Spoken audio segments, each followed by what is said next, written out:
thanks for the interview we just had. So Suzanne, I think it would be beneficial for our viewing audience to understand what they're going to expect in a Reiki session. So while a Reiki session is an hour, here in a few minutes I've asked Suzanne to go ahead and demonstrate the approach that you take in a Reiki session and how you would approach the body.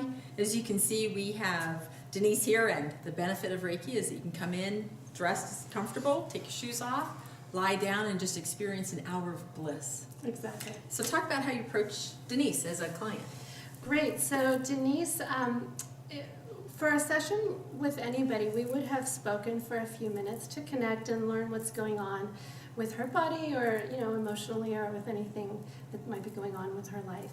And so, so we're connected, and we know a little more in depth what she'd like to work on, because this is as much me as the person on the table, and I always like to ask that they're pretty active in participating with their own healing or relaxation. And so they lay on the table. Often they'll be under a blanket, and the table will be nice and warm.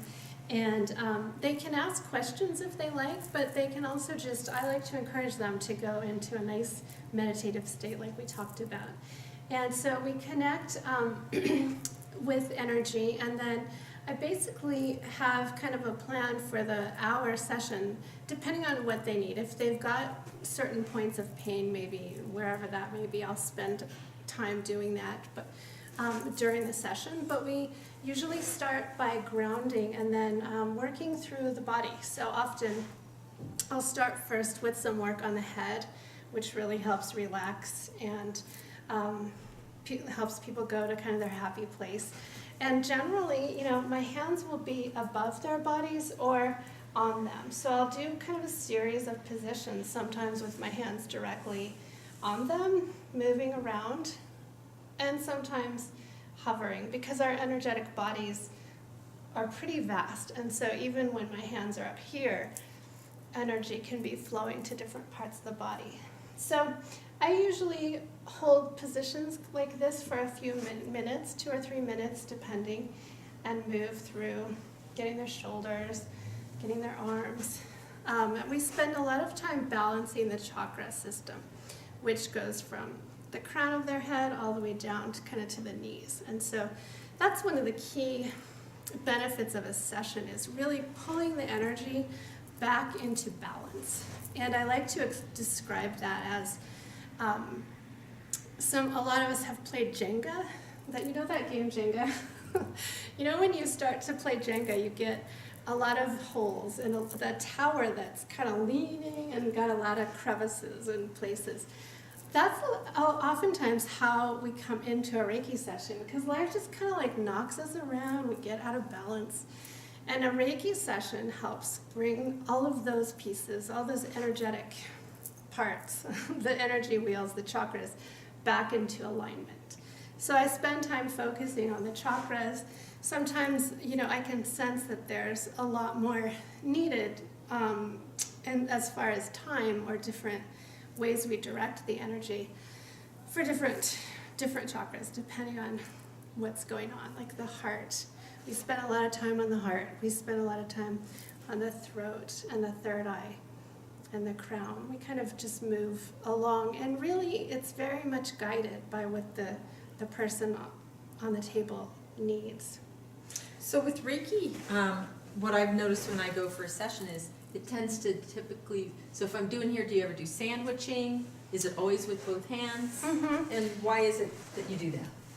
Yeah, it depends, yes. So a lot of times we move down the body doing something like this. I spend a lot of time on the feet, because the feet, as you might know from acupressure or from footwork, everything ends up in your foot.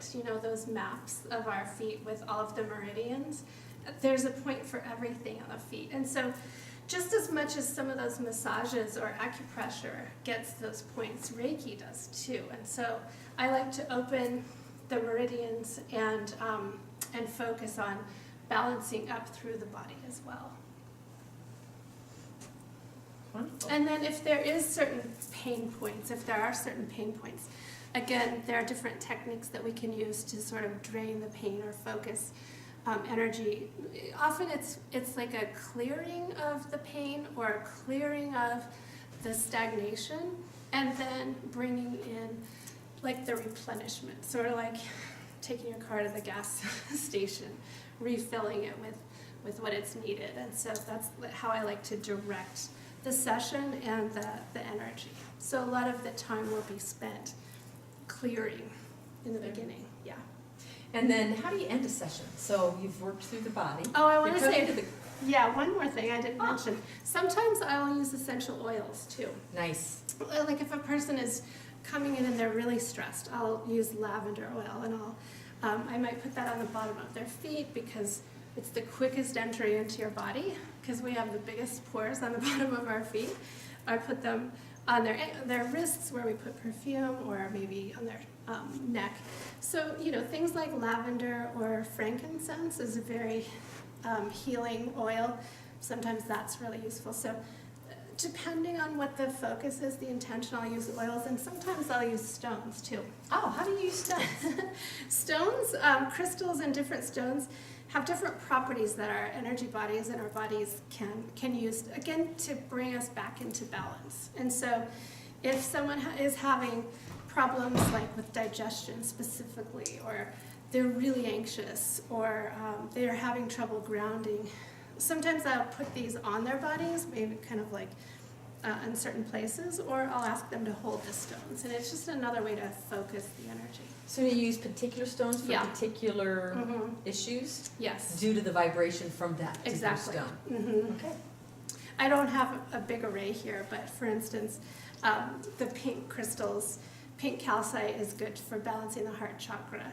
This green is really helpful with clearing sinuses. Oh, that's wonderful. And you just have to hold it, or you can put it on your sinuses. So there's a whole, there are books and books on all of that, but I like to use them just to facilitate. Again, it helps direct the energy and the intention. So with Reiki, like with many of the energy healing modalities, you can fold in things. Exactly. So that it makes it a very versatile, Yeah. lets you custom design Exactly. basically a session. So if you're a client, you might come in and receive, you might feel that you get a lot of things that are consistent, but it may vary slightly then. It Depending usually on the does, situation. depending, because every day we are different. Every This day is we true. have a different need. So, yeah. Thank you. Thank you very much. Now Denise is ready. She liked that hour-long session. Yeah. Thanks for joining us. If you have questions, take a look. You can contact Suzanne. She has her contact information below this YouTube. Thank you.